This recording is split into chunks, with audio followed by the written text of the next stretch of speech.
Hi, my name is Father Michael Denk from the Prodigal Father. I am here with Father Blake Britton, who has written a tremendous book that I was sent by Word on Fire. You can see I have a lot of post-it notes and highlights here. I have read it numerous times and been reflecting on it and talking to other priests about it, lay people about it as well. The title of the book is Reclaiming Vatican II, What It Really Said, What It Means, and how it calls us to renew the church. So, Father Blake, thank you for joining us. Tell us a little bit about yourself. Thank you for having me. It's a real honor to be here on this show with you. It's a wonderful program. And yeah, born and raised in the Diocese of Orlando, Florida, where I currently serve as a priest at 4 parishes and 3 schools, as well as an assistant vocations director for the diocese. Wow. Yeah. So definitely have the hands full, but I'm happy doing the Lord's work. I could not be happier. It's an amazing life as a priest. And again, just so privileged to be here with you today. Great. Thank you so much. I just want to give people what I think the thesis statement of your book is, and then maybe you can comment on that a little bit. So, Sure. Just to start with, we have Vatican II that happened, and now decades later, we're still trying to sort out what exactly Vatican II is calling us to. And some of the difficulty that we've discovered, or that you've discovered, actually, I think it's been profoundly insightful for me, is that Vatican II, which is an official and essential part of our church tradition, has in some ways been distorted. And because of that distortion, we've had reactions, very, kind of polarized reactions to different sides of it. So you say here in the first chapter that both sides are laboring under some serious misunderstandings. So we have some serious misunderstandings about Vatican II. As outlined in the introduction, both liberal and traditional camps are responding to what Henry de Lubac calls the paracouncil, a poor caricature of what the council really taught and envisioned. So this phrase, paracouncil, I think is very helpful for me to understand how Vatican II has been misunderstood, Right. and maybe all the confusion that we experience as priests, and that I'm sure that lay people experience, depending on what parish they go to, who's their priest, what they're receiving there. So tell us a little bit about the paracouncil and the liberal and the traditional camps. Yeah, I'm in the same boat, brother. Discovering that vocabulary from Henri de Lubac revolutionized my understanding, not just of Vatican II, but the church in general. How throughout history, and this is one of the major things we have to remember, throughout history, it always takes at least 50 to 70 years to start properly implementing a council. I mean, an ecumenical council is a big deal. We've only had about 20 of those, and very few generations in our 2,000-year history have been entrusted with this implementation. So we also have to be patient and pastoral in our implementation of the council itself. But I first discovered that word in my own studies of the Second Vatican Council. I was reading the documents, and I started recognizing a disconnect between what the documents were saying and what I saw being promoted in the quote unquote spirit of Vatican II on the grassroots level. And I just started asking a basic question: what happened? What happened? How did it go from the council's vision to what I popularly heard promoted as Vatican II? And that led me to Henri de Lubac's essay on the paracouncil. And basically what de Lubac's pointing towards, and von Balthasar, Ratzinger, Karol Wojtyła, eventually St. John Paul II, they also highlight similar comments in their journals and in their reflections on Vatican II. Within the first several decades of the council, there were groups of theologians who were also aided by the media that were quite disappointed in Vatican II. In their mind, it was not revolutionary enough. It was far too conservative. It did not make the radical change in the church that they thought should have happened. And so after the council, they were openly disgruntled, but they also took advantage of the implementation period to, under the auspices or the reputation of Vatican II, promote their own personal ideologies. This began in universities and seminaries, but also happened on the grassroots level at parishes. And that created this subculture, what de Lubac actually boldly calls an anti-culture, an anti-council, in which the popular narrative became not so much the documents themselves, but rather these theologians' interpretations of the documents, or rather what they wanted the documents to say. And we see that through theologians like Edward Skillebeck, for example, who after the council starts saying that Lumen Gentium is a wonderful document because it said X, Y, or Z, but the only problem is that it didn't say X, Y, or Z. Those are what he wished it would have said, but the council fathers discerned it wasn't appropriate for the theology of the church. This was then picked up by numerous media outlets. The Second Vatican Council was the first ecumenical council of the church to be covered by mass media, specifically which is American mass fascinating. media, which Yeah, is an issue because American mass media has the tendency to interpret things always through a political lens.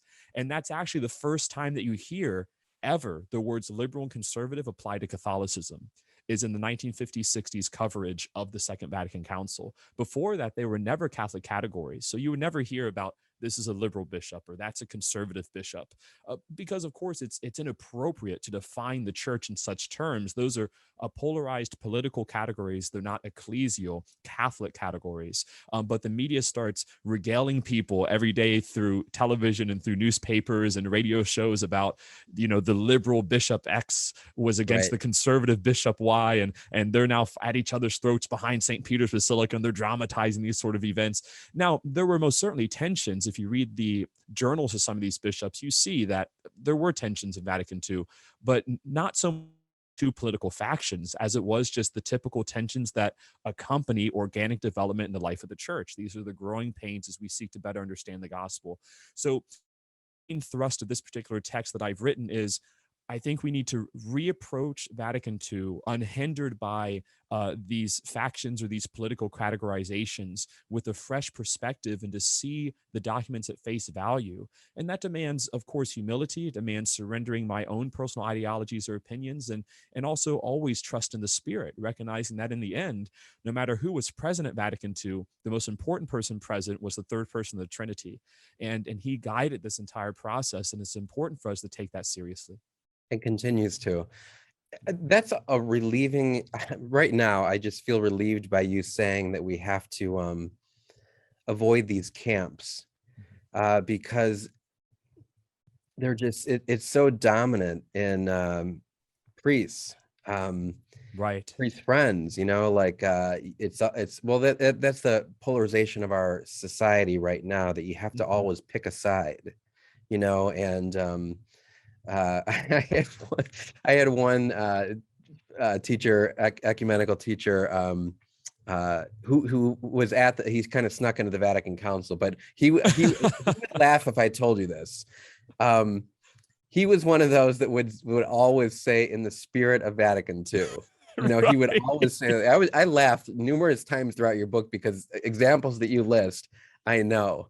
Right.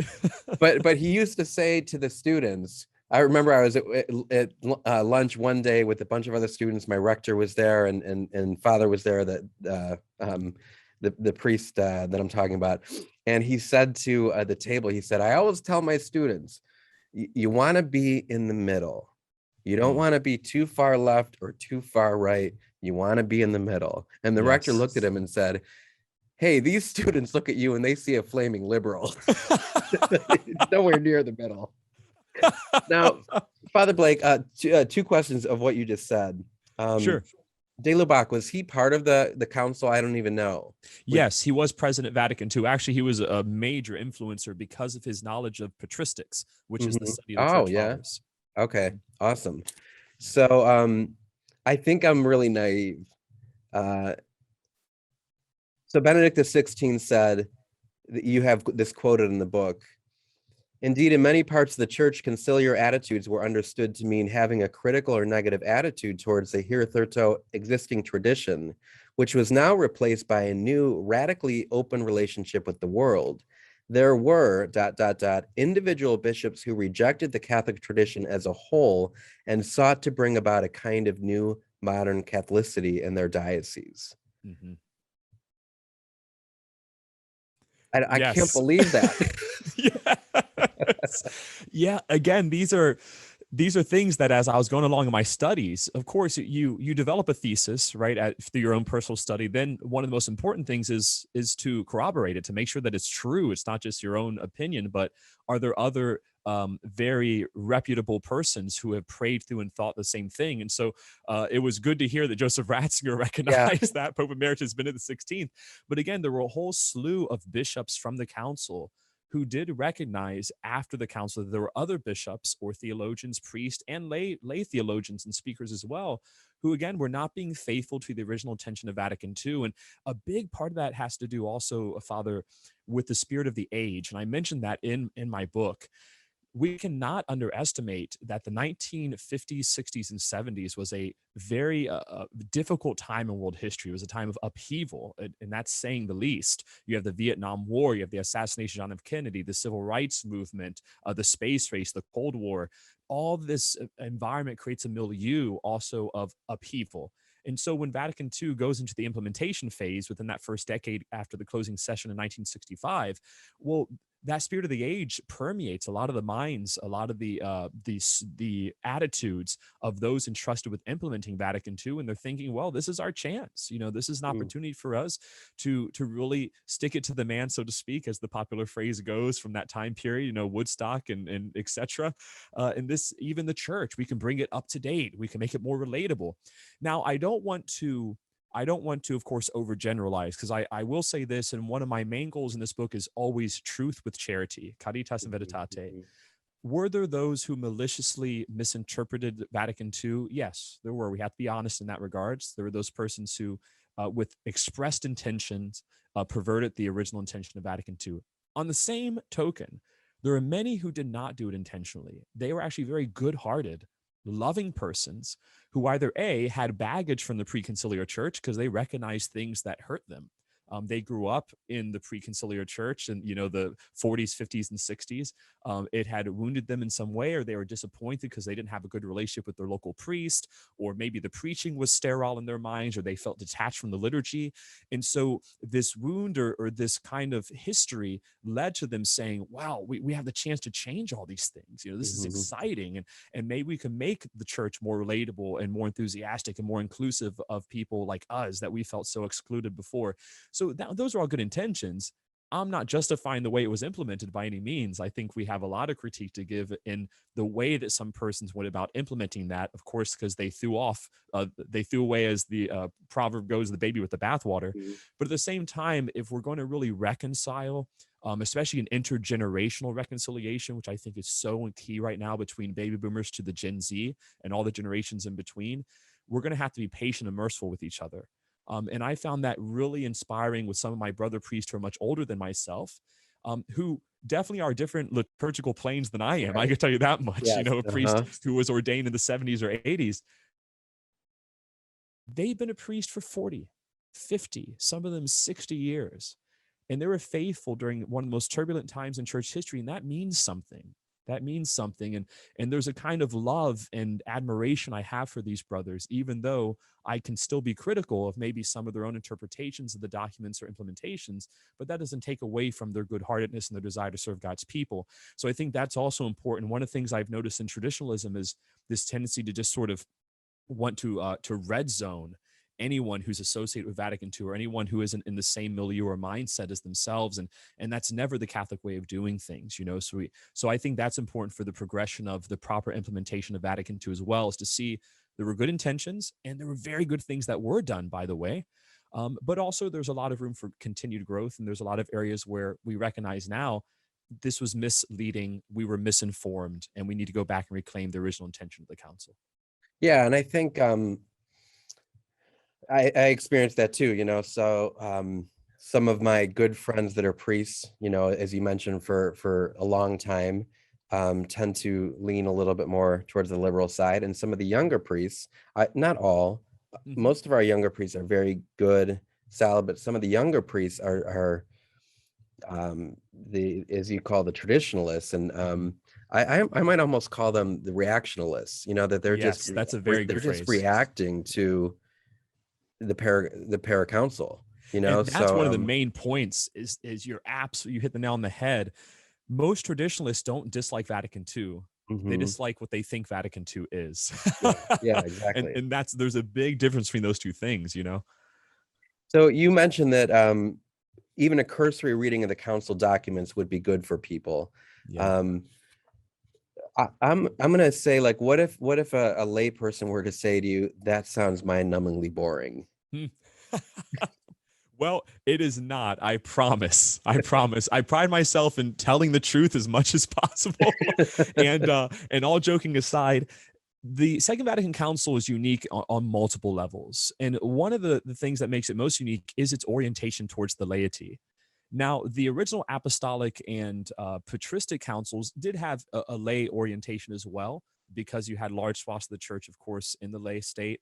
But Vatican II recognized, especially in the post World War II era, the need for the laity and their active involvement in evangelization. With that in mind, the Council Fathers were very adamant that the documents should be written in a tangible, Oh, really? beautiful, and accessible way.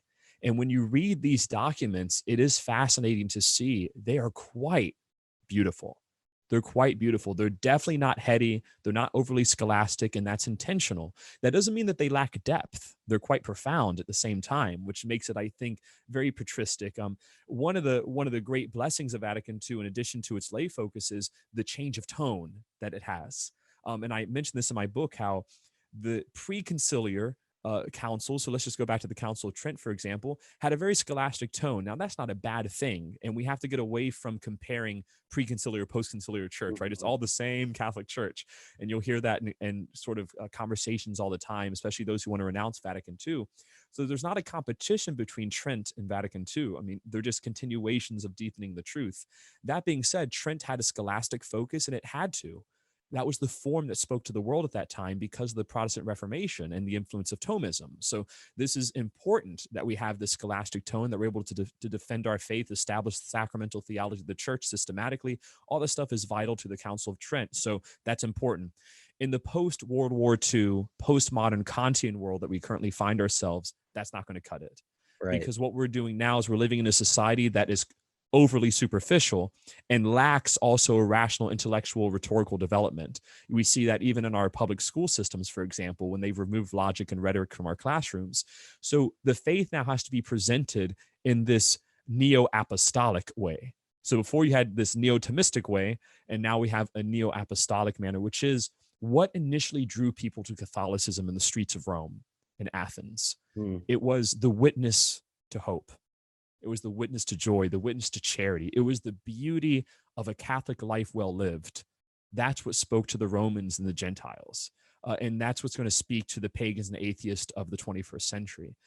As Saint Paul VI says it wonderfully, that what the world needs now is not just evangelists, but witnesses. That's what's going to make them believe in the church. And we see that with millennials and Gen Z. And I'm speaking now as a millennial. Millennials like people to put their money where their mouth is. They don't like rhetoric, and that's why even in the field of politics, you have a lot of millennials who aren't impressed by good Right. They public just check speakers. That's not out. what they Yeah. care about. What they Mhm. care about in the end are results. They want to see you do something. They want to see that you're a good person. And I think that's true for the church as well. Yeah. I want to talk a little bit about fake news, just because I think it's Yes. trending topic, but we're not strangers to the concept of fake news, but also at the time of Vatican II, as you mentioned, because of the presence of the media, especially video, which it was a new thing, there was a kind of proliferation of this fake news at the time. Yes. Yes, there most certainly was. Again, it's not a new concept. It's Hmm. been around as long as media outlets have been. They always have a narrative and an agenda to push. And that most certainly was the case with the Second Vatican Council. And you had media also aiding and embedding, if you will, some of these paraconciliar theologians, allowing them to be mouthpieces for their thought and to disseminate their thought through publications, through radio stations and television stations. And that continues to be an issue even nowadays, to be honest with you. And that's one of the points that I mentioned in that particular section on the Council of the Media, I call it.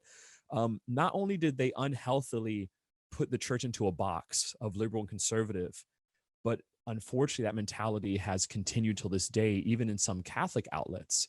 And that's something that, in my association with Word on Fire, my association, of course, with the diocese, and my own preaching from the pulpit, I'm very, very keen, very prudent about, to make sure that my language is a Catholic language, that the way I think is a Catholic way of thinking, that it's unhindered by these political categorizations. But you'll hear sometimes, I was just reading an article the other day, and I was a little disappointed because it said something about a Cardinal Burke, and it mentioned him as a closed-minded, rigid, conservative Right, cardinal. right. And I'm like, that's just, you can disagree with his opinions. We're all free persons. We can do that.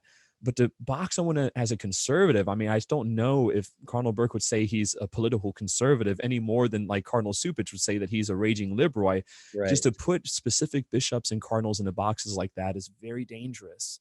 And it restricts their personality. It restricts their episcopal authority as well. And it doesn't see them in a truly obedient Catholic context. And I think that's true for anybody. And I believe that if we free ourselves from that, and that kind of language, that will allow us then also to have deeper dialogue with one another. If we're able to see a person not as a liberal or conservative, but just as a fellow Catholic who's also seeking the truth. And along this journey of truth, we're gonna bump and scrape against each other, because that's what happens. But we're all still seeking the face of Christ, and that's the most beautiful thing of all. Yeah. That's a very practical takeaway, I think, for myself and maybe for all of our viewers that are watching, is the next time you enter into something like that, to try to not even use the word liberal or conservative, and Right. just to talk about the idea. What is it that they are presenting? And, is there truth there or is there not truth there? And kind of getting to it. I like the quote that Exactly. you used from Shakespeare, in Love's Labor's Lost. "O thou monster, ignorance, how deformed dost thou look." Mm-hmm. So it's so important that we are not ignorant, that we Yes. truly do try to learn this as best we can ourselves, and really also learn from each other. Yes. It's been really a blessing for me to learn from priests from different backgrounds, and really caused me to reflect and just kind of think about, I think about what they've been through too. Like Right. I was ordained before the new mass translation, Mm-hmm. and I didn't realize until maybe a couple years ago that that was kind of a traumatic thing for me. Hmm. And it sounds like it shouldn't be, but not only were there changes in the words, but we had kind of some changes in the postures that were not maybe the best thing to do here. And there were these changes being made all throughout the diocese, and different parishes were doing it differently, and it was confusing. Right. So it gave me a great sympathy for the priests, as you mentioned, that had gone through Vatican II, and really been able to kind of hang on to their faith through so much change and difficulty. Yes, yes, Um, that's so important for us. Again, I can't overemphasize that enough. How the way the church always authentically progresses is in that spirit of honesty and charity, both. So obviously we can't be only charitable without truth, and we can't be only truthful without charity. And mhm. and if we have both those things, that gives us the freedom to approach a topic like orientem, for example, which is a hot topic for a lot of people. That gives us the freedom to approach and just ask a very basic question. Not the question is the question is it objectively a high the church or not? That's it. And we have to ask that question. And I'm just using that as an example, but Latin in the mass, preaching the gospel, reaching out, ecumenism, all these questions that are sort of hot topic things. We have to have the freedom to discuss them without having triggers. And so if Latin in the mass is a trigger for your heart, or if ecumenism is a trigger, or if orientem is a trigger, that's a good, I think, revelation. And as Ignatius of Loyola would say, that's a good place to reflect in your own heart and say, why shouldn't it be? I shouldn't be flustered by this. I should Mhm. have an apatheia, as the monastic tradition would say, a disinterested that only seeks the Lord. And that would, I think, give us freedom to move forward healthily. Yeah, I want to talk a little bit about what you mentioned about the traditionalists. Sure. And again, I'm even hesitant to use that word because I think it boxes them in, Right. so more towards reactionalists. Um, they're seeking beauty, depth provided in the local parish or diocese, and they don't run a traditional because of first choice, but because nothing better has been shown to them. Hmm. I have been experiencing, I don't know if that's true from my experience. I know there's truth to that for sure. Hmm. I've been experiencing almost a uh, don't want to say a mind washing, but uh, propagation. Where there is someone that's kind of propagating the young people, at least around here, and giving them a very distorted view of the faith, Right. and Right. and turning them almost to the point of, and some of these, one of them I think has a vocation, to the point of saying that Vatican II is not valid. Right. Um, and I look at this and I think, like, they're not coming up with this on their own. You Right. know what I mean? I just don't think they're coming to these conclusions on their own. I think they're being led down this path. And so I don't know. I wonder if that's part of um, the group that may be intentionally leading people along their own. Yeah, that's a wonderful pastoral observation, and I've made the same observation in my own parishes. A couple, it's a very nuanced observation too, because there are multiple levels. On the one hand, you do just have persons who are disenchanted by their local Mhm. parish experience, and then they're introduced by someone, probably a third party, into the extraordinary form, and they're like, "Whoa, this is awesome." This is Mhm. really beautiful. And I didn't know that Mass could be like this. And so they're drawn to it that way. Another group of persons, however, are, I think, sort of cultured into this, formed into this by persons who themselves have become resentful or bitter by their own experience of the church or their own hurt. And what I've seen, and it's a very serious pastoral concern for me, and one I think needs to be addressed. And I work with a number of persons who, again, it's good to be traditional. We want to be traditional, but not Mhm. traditionalist, Okay, traditionalism. gotcha. Yeah, But that's I've a but good. I've worked with a number of persons who are traditionalist, who sort of renounce Vatican II, what have you. And I just find their hearts a lot of times very calloused and hurt. There's a lot of woundedness there. And I'm very compassionate towards that and saying, why is there such this almost this visceral anger at the church, this visceral anger at the episcopacy, at the council itself, at the Novus Ordo form of the sacred liturgy? That should never be in a heart. Even for the most evil of people, we shouldn't have that kind of anger in our heart, let alone for the church. Even, let's just pretend wrong. That doesn't mean they should have that visceral anger, going towards him constantly. So there's something deeper there.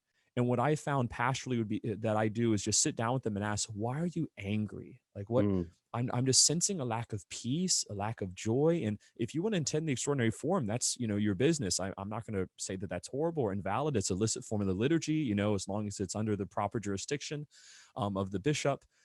But I'm more concerned about the state of your heart, because anytime we talk about this, or when I see you talk to other people about this, or I see you talk to one of my young adults, and now they don't want to talk to me anymore when we had a great relationship before, and right. now all of a sudden they're questioning my Yeah. priesthood. That just doesn't seem like a healthy thing to me, and I need to understand that more. I was just working recently with a young adult that happened to. Him and I were doing very well together. He's another young man who I also think has a vocation to the priesthood. He started getting influenced by some of these ideas, and all of a sudden, he doesn't want to talk anymore. And Right. that's Yeah, I've that's experienced that. hurtful. Yeah. That's hurtful. And I'm thinking there's something unhealthy about that. And that needs to be addressed pastorally. I think that's very important. So I don't want to put a blanket statement on. I don't think that's everyone, who attends the extraordinary form. There's some very healthy, well-formed Catholics who do so and are going there for the right reasons. But I agree that pastorally that is a concern of mine, most certainly. Yeah. You mentioned ad orientem. I'd like to talk about that. And you use a beautiful image of the priest holding the host Mm, facing the east. When I was in Europe, Italy, the Holy Land, um, celebrating the Eucharist, a lot of times that those side altars are ad orientem. So you're right. you're you're facing you're facing towards um, the crucifix, the tabernacle, whatever may be there, towards the altar, and the people are behind you. Hmm. Um, there's some of the most powerful masses as a priest that I have ever Yeah, experienced. me too. And I don't think that it's just because I was in Rome. Right. I mean, that certainly adds to it, to be in these amazing, holy, sacred places. But there was something for me to be so in tune and focused on praying, um, that for me it was very different than pro popolo, towards the people. Right. Um, when I pray the Eucharistic prayer, in many ways it does lend himself, because you're praying for the gathered assembly. You're praying Mhm. for your bishop. You're praying for, but I find myself very distracted Right. uh, by that, and it has impeded my ability to really pray the mass. Right. I found even during the pandemic, I don't know, this is bad theology, and I know, but when I prayed mass by myself in the room, in my bed, I had like a sitting room. Um, Again, very powerful. Yeah. And maybe that's just some of it's my more introverted personality, as um, silence and focus are easier for me. And other priests that are more extroverted probably do very well with pro popolo. Mhm. But I'm wondering, I have a question for you, because you say it was never mentioned to remove ad orientem in the documents. Correct. I think my question back to that would be, was it ever mentioned that it should stay? Right. Right. Or is it So just ambiguous? yeah, that's a great question. So it was never mentioned that it should stay. It was just never mentioned that it should change. So again, that's Ad Orientem, and Joseph Ratzinger does a great job speaking about this, and so do several other good liturgical theologians.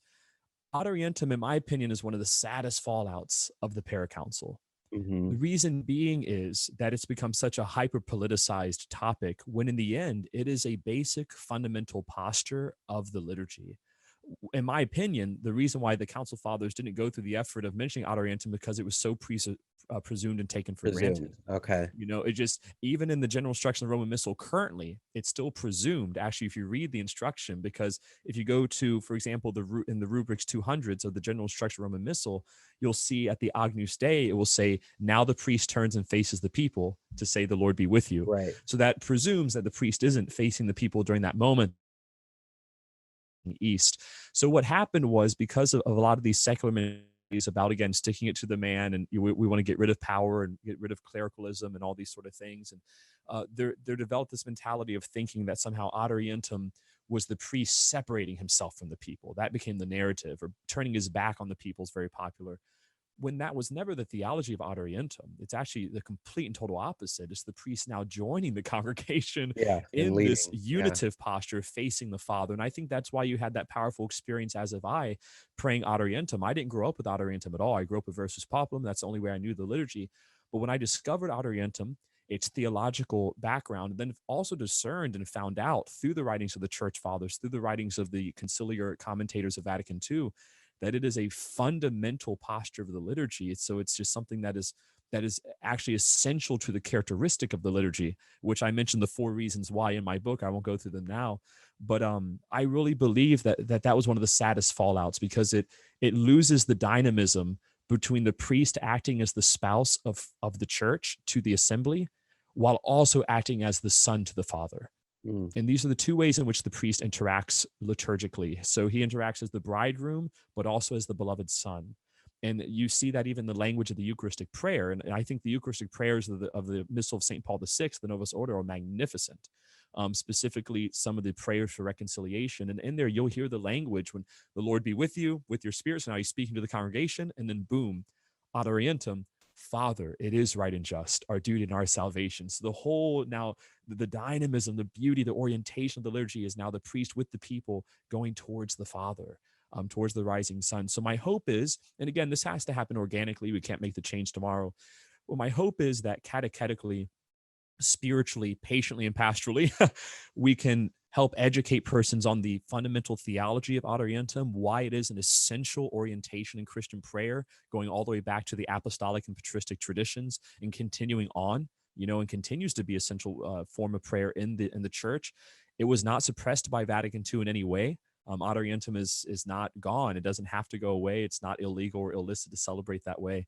And so what can we do to healthily reintegrate this into the life of the faithful? Again, little by little. And even if our communities pastorally aren't ready for it yet, I think Joseph Ratzinger offers a few practical tips, such as putting a crucifix The on the altar with crucifix the and the 6 candles. candles. Yeah. Hmm. That helps the people know, okay, at this point of the Mass, the focus isn't you. There's sometimes at the Mass when the focus is the people.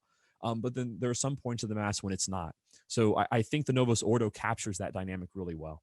Isn't it odd that the Vatican Church itself isn't designed for ad orientem? Like, Right. Well, it is actually. So it is designed for orientem. The reason, and Ratzinger mentions this, is topologically. So because of the geography or the construction of the Vatican Hill, they weren't able to build that part of St. Peter's on the eastern side.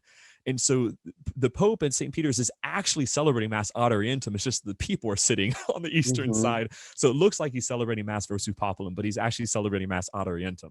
But that is an interesting point because some liturgists in the paraconciliar movement after Vatican II will use that as a reason. Well, the Pope is doing Mass versus Populum, and it's like, oh, he's actually doing Mass ad orientem. It just so happens because of the geography of the space that they had to put the seating on that side.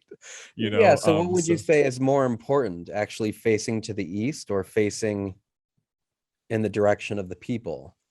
Well, again, I think it depends on the part of the liturgy. They're both important postures, and it depends on where you are in the sacred liturgy. So again, I definitely want to be obedient to our bishops and obedient to the current magisterium and their discernment. So I won't say anything against that whatsoever. But as I'm thinking through it as a theologian, in my opinion, what I'm seeing is at certain moments of the liturgy, and this is a way that the general instruction of the Roman Missal envisions it according to its rubrics, you are versus populum. When you're preaching, when you're doing the readings, when you're doing the presider's prayers, facing the people, all that's there. But then there are certain moments of the liturgy when it's inappropriate because you're not speaking to the persons anymore, to the people. It's not an enclosed community. It now opens itself up towards the eschaton, towards the second coming of Jesus. And Vatican II will also elaborate on that in its document Lumen Gentium when it speaks about the pilgrim people of God. And so we're people on the way, not here to be in each other's presence, but to walk with each other along the way of holiness. And that's one of the most beautiful aspects of Vatican II, in my opinion. So I don't think it's so much which posture is better than the other. It's a question of at which times this is appropriate to utilize each posture in the liturgy. So it's not one or the other. Both of them are meant to be utilized within the sacred liturgy at the appropriate times. But if I were to take my parish here and figure out which way is east, and that would mean me like standing on the side of the altar facing, Right. Is the point really facing east, or is the point facing with the people towards the Father? Great question. So ideally, it's both. The East, the geography of the East is very significant in Judaism and Catholicism because we have a God who's revealed himself in history. So the incarnation has very serious ramifications, and the earthiness, the tacticity, if you will, of an actual geographical place being of importance, namely Jerusalem, is vital to us. And also the fact that the sun rises in the East. And that's symbolic of the cosmological, so the union between the sacrifice of the sun and the cosmos. So there's a lot of profound mysticism and theology associated with the East itself. Ideally, you would be facing the East. However, unfortunately, a lot of our churches practically can't exist that way. So the substitution that we can make, and Cardinal Sarah speaks about this as well as Joseph Ratzinger, is still facing ad orientem, but making the orientem the crucifix. Because in the end, the ultimate orientem, the ultimate orientation is Jesus. I mean, he is the one that we're oriented towards. He is the rising sun, as St. Augustine describes him. He is the great son of justice. And so in those churches where it's not possible to have the geographical location of East, which would be ideal, we could still just have what Benedict calls the liturgical East, which is facing Jesus Christ. I think a couple of the phrases that you bring up, you quote Father Robert. I actually have to be ready to go. Mass is going to start soon. Okay. Real quick, we'll just end with this. Sure. And we so I do a lot on prayer. I do a lot on prayer with the Prodigal Father productions. And did Vatican II and the Paracouncil have anything to do with interrupting or distorting what we know of Christian prayer, meditation, contemplation? No, not at all. A matter of fact, it is one of the councils that most adamantly focuses on the notion of prayer, specifically through its devotion to the Liturgy of the Hours, as well as its emphasis on sacred scripture. And I believe that those two wheelhouses, if you will, that those two hinges would revolutionize the spirituality of parishes. Having the Liturgy of the Hours be something commonplace on the parochial level, which is something I work towards in our own parishes with the laity, either in private or in public, and then also having an adamant focus on the sacred scriptures. That's one of the great blessings of the past 500 years, has been the archaeological and biblical studies that we've experienced. And there's a lot of wisdom that's been unlocked to us in the past 500 years that wasn't present to the early church because of our archaeological knowledge. And so there's a lot of grace there and a lot of room for continued growth and richness. Great, thank you. How about a quick and final blessing from you? Of course, of course. The Lord be with you. And with your spirit. May Almighty God bless you, the Father and the Son and the Holy Spirit. Amen. Amen. God Thank you bless so much, Father. Thank you so much. What a blessing. What a blessing to Thank be you with for you, the brother. book. Have a wonderful day. Again, Reclaiming Vatican II. You can get it on Word on Fire or on Amazon, I'm sure. Yep. God bless you. Bye-bye. Thank you. Bye.